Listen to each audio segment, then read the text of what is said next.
खुलुमबाय बे समाव बडोलेण्ड इंखं टेलिभिजननि स्टुडिअ आं मिथिका नार्जारी दिनैनि गाहाय रादाबफ्राव दङ। आसाम गोरोबथाखौ लानानै बिधान सभायाव गोख्रों दान्थे बिदान्थे कंग्रेसआ सदन नागारदों।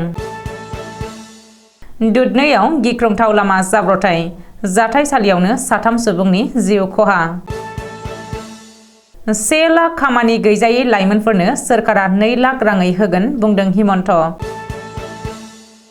टेट आनजादखौ फैगौ 2 बोसोरनि थाखाय दोनथ'बाय बुंदों रनज पेगु। बनसुनि दैदेननायाव आलादा रायजो बडोलेण्ड दाबिनानै दिल्ली सल' धरना हाबाफारि।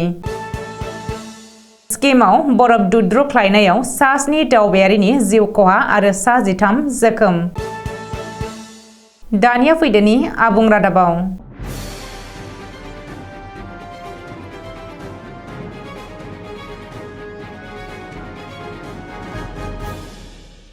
आसाम बिधान सभायाव सोलिगासिनो थानाय बाजेट जथुमाव दिनैबो गोख्रों दान्थे बिदान्थे। दिनै आसाम गोरोबथाखौ लानानै कंग्रेस आरो सोरखारनि गेजेराव गोख्रों दान्थे बिदान्थे जादों। मिथिनो हानाय बायदिब्ला आसाम गोरोबथाखौ लानानै सोरखारा मा मावदों, आसाम गोरोबथानि 5 आरो 6 नं दफा मावफुंनायनि थाखाय सोरखारा मा राहा लादों, गुबुनारि हाबसननायफोरखौ सिनायथिनायनि थाखाय आसाम गोरोबथा बायदियै थांखि लानाय समसिमनाखौ सोलायनाय जादों नामा, आसाम गोरोबथानि 6 नं दफा मावफुंनायनि थाखाय दानानै होजानाय कमिटिया गथायनाय सुबुरुनखौ माब्ला मावफुंगोन बायदि बायदि सोंथिखौ दिनै हेंथा दोलोनि दैदेनगिरि देबब्रत सैकियाया सदनाव सोंथि सोंदोंमोन। नाथाय बिफानारि मन्थ्रि अतुल बराया बै समनि कंग्रेस सोरखारखौ दाय फोनांनानै कंग्रेसनि समाव आसाम गोरोबथा जादोंमोन आरो कंग्रेस सोरखारा आसाम गोरोबथाखौ मावफुङासै होननानै फिन्नाय होनो लानायाव हेंथा दोलोआ गोख्रों खुद्रिखाङो आरो आथिखाल सोरखारा मा राहा लादों होननानै हेंथा दोलोनि एमएलएफोरा सोंथि दैखाङो। बबेखानि आथिखाल सोरखारा आसाम गोरोबथाखौ मावफुंनायनि सायाव मा राहा लादों आरो 6 नं दफा मावफुंनायनि थाखाय दाजानाय कमिटिनि रिपर्टनि सायाव नायबिजिरनाया सोलिगासिनो दं होननानैबो अतुल बराया फिन्नाय होयो। ओरैहाय सदनाव अतुल बरानि बेबायदि फिन्नायाव कंग्रेसनि एमएलएफोरा सिखारनानै सोमावसारो आरो बे गोख्रों दान्थे बिदान्थेनि उनाव कंग्रेसनि एमएलएफोरा सोंथि सोंनायनि समाव सदनखौ नागारो। गवालपारा जिल्लानि दुधनैयाव दिनै फुंबिलियाव गिख्रंथाव लामा जाब्रथाय जादों। बे गिख्रंथाव लामा जाब्रथायाव 3 सुबुङा जाथायसालियावनो जिउ गोमानायजों लोगोसे सासे उन्दैसा आरो सासे आइजोआ गोब्राब जोखोम जादों। मिथिनो हानाय बायदिब्ला दुधनैनि 14 नं राजा लामायाव दिनै सोरांसि गंसे ट्राक आरो कुइट गारिनि गेजेराव गिख्रंथाव जाब्रथाय जादों।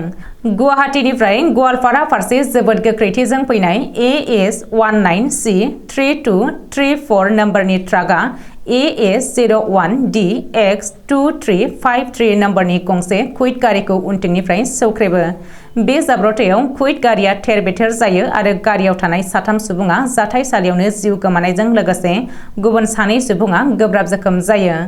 जिउ गोमानाय 3 सुबुंखौ फारियै मानकासारनि आनारुल इस्लाम 39 बोसोर, नुर इस्लाम 60 बोसोर आरो गुवाहाटी भास्करनगरनि बिकि बैस 19 बोसोर होननानै सिनायथिनो हादों। गुबुन फारसे जोखोम जानाय गुबुन 2 सुबुंखौ कलेमा खातुन 45 बोसोर आरो मुक्तार हुसेन 12 बोसोर होननानै सिनायथिनो हादों।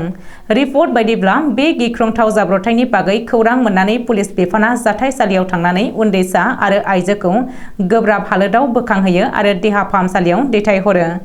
बबेखानि उननि समाव 2 जोखोम जानाय सुबुंखौ गोजौ फाहामथायनि थाखाय गुवाहाटीयाव दैथायहरनाय जायो। रायजोनि खामानि गैजायै बेखार लाइमोनफोरनि थाखाय मोजां खौरां। आसाम सोरखारा रायजोनि 1 लाख खामानि गैजायै बेखार लाइमोनफोरनो 2 लाख रां अनसुंथाइ होगोन। गिबि मन्थ्रि डक्टर हिमन्त बिश्व शर्माया दिनै बे बाथ्राखौ फोसावदों। मख'नो गोनांदि हिमन्त बिश्व शर्मा दैदेननाय रायजो सोरखारा बेखार लाइमोनफोरनो अनसुंथाइ होनायनि थाखाय गोनांथार थांखि लादों। रायजो सोरखारा 1 लाख बेखार लाइमोनफोरनो 2 लाख राङै अनसुंथाइ होगोन। गिबि मन्थ्रि डक्टर हिमन्त बिश्व शर्माया दिनै गहपुराव बे गेदेरथार बाथ्राखौ फोसावदों। गिबि मन्थ्रिया फोरमायथिनाय बायदिब्ला रायजोनि 1 लाख बेखार लाइमोनफोरखौ खामानियाव फसंथानायनि थांखिजों रायजो सोरखारा 2 लाख रां अनसुंथाइ होनो थांखि लादों। बिजेपि दैदेननाय रायजो सोरखारनि बे थांखिया रायजोनि रोजा रोजा बेखार लाइमोनफोरनि गसंथानायनि लामाखौ गेवहोगोन होननानै लाइमोनफ्रा आसा फारिदों। आसाम सोरखारा माब्ला टेट आनजाद खुंगोन बेखौ नेबाय थानाय लाइमोनफोरनि थाखाय गाज्रि खौरां। फैगौ 2 बोसोरनि थाखाय आसामाव टेट आनजाद खुंनाय नङा। मख'नो गोनांदि फैबाय थानाय 2 बोसोरनि थाखाय रायजोआव टेट आनजाद खुंनायखौ दोनथ'बाय होननानै आसाम सरकारा दिनै फोसावदों। मिथिनो हानाय बायदिब्ला रायजोआव आरोबाव एमइ टेट आनजाद खुंनाय नंला होननानै आसाम सरकारनि सोलोंथाइ बिफाना गुवाहाटी गोजौ बिजिरसालियाव फोरमायथिदों। नाथाय बे बिथिङाव गोजौ बिजिरसालिया जेबो रोखोमनि बिथोन होआखै एबा फोसावाखै। मख'नो गोनांदि फैबाय थानाय 2 बोसोरनि गेजेराव रायजोआव टेट आनजाद खुङा होननानै सोलिफु बोसोरनि जानुवारि दानाव आसाम सरकारा फोसावदोंमोन। बेनि बागै सोलोंथाइ मन्थ्रिया फोरमायथिनाय बायदिब्ला रायजोआव लांदां जानानै थानाय फोरोंगिरिफोरनि मासिनिख्रुइ बांसिन लाइमोनफोरा टेट आनजाद उथ्रिसारनानै दङ। बेनिखायनो रायजोआव टेट आनजाद खुंथ'यैनि थांखि लादों। बबेखानि टेट उथ्रिसारनाय बिजाथिफोराबो दानिफ्राय साख्रिनि थाखाय आर'जलाइ गथायनो हागोन होननानैबो सोलोंथाइ मन्थ्रिया फोरमायदों। बड' नेशनेल स्टुडेन्टस इउनियन एबा बनसुनि दैदेननायाव फिन आरोबाव गोदान आलादा बड'लेण्ड रायजो दाबिनानै दिल्लीनि जन्तर मन्तराव दिल्ली सल' धर्ना हाबाफारि।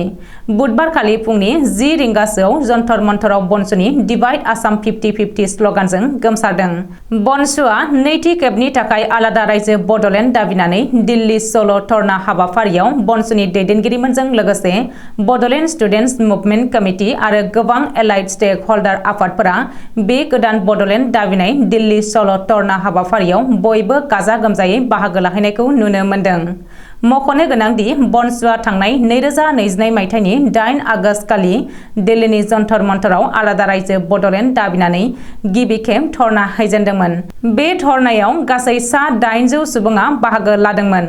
बेबायदियैनो बे खेबाव दिल्ली सल' धर्ना हाबाफारियाव गासै 700 सुबुङा बाहागो लाहैनानै दिल्लीनि जन्तर मन्तराव अख्रां गोमसारलायनाय धर्ना होदों।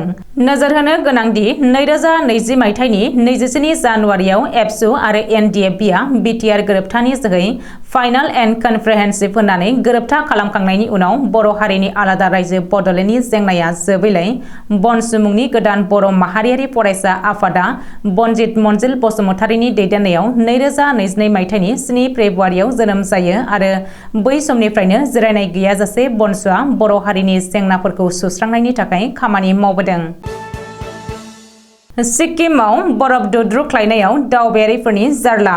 मंगलबारखालि गेंटकनिफ्राय नाथुलासिम थांनाय समाव नाथुला मोनहैहां जानाय समावनो हरखाबै हाजोनिफ्राय बरफ दुद्रुख्लायनायाव लामाजों खारफुनाय गारि सायाव बरफआ गोग्लैसिनो आरो गारिया बरफजों फबजायो। लोगो लोगोनो जायगायावनो सा 7 दावबायारिनि जिउ खहा जादों आरो सा 13आ गोब्राबै जोखोम जादों। सिक्किमनि गिबि मन्थ्रि प्रेमसिं तामाङा जाथायनि सायाव दुखु फोरमायनानै बुंदों दि गासैबो दावबायारिफोरनि न'आव लांफिननायनि खरसाखौ सिक्किम सोरखारानो बानजोबगोन। दिनैनि रादाबा एसेनोसै। गोजोन्थों।